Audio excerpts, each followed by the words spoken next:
Додситони кулли Тоҷикистон бо сафари корӣ дар Олмон қарор дошта бо ҳамтоёни худ дар ин кишвар масъалаи истирдоди ҷинояткоронеро баррасӣ мекунад, ки дар Тоҷикистон ҷустуҷӯ мешаванд.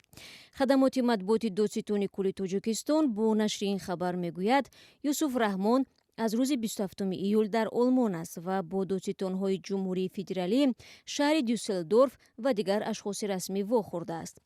ҷонибҳо ҳамкориҳои дуҷонибаро баррасӣ мекунанд.